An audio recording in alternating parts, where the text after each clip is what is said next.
Halo sahabat sehat, di sini saya akan menyampaikan obat batuk, pilek, demam untuk anak yang sudah lengkap, yaitu sediaan paratusin sirup. Di dalam paratusin sirup ini sudah banyak mengandung obat, yaitu salah satunya paracetamol, sulfus liquiditae, guaifenesin, CTM, dan pseudoephedrine. Dari masing-masing obat ini mempunyai fungsi sendiri-sendiri.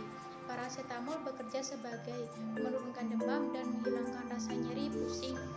Sedangkan CTM berfungsi sebagai anti alergi atau mengurangi rasa gatal di tenggorokan, sering bersin-bersin. Sedangkan sulfus liquiditae dan guaifenesin yaitu sebagai pengencer dahak agar dahak mudah keluar. Sedangkan pseudoephedrine bekerja sebagai dekongestan hidung atau mengurangi gejala flu atau pilek. Nah, untuk penunjang obat supaya cara kerja obat lebih cepat yaitu menggunakan imbos kits. Imbos kits ini berfungsi untuk menaikkan imunomodulator atau penunjang penyembuhan dengan cepat. Terima kasih, semoga bermanfaat.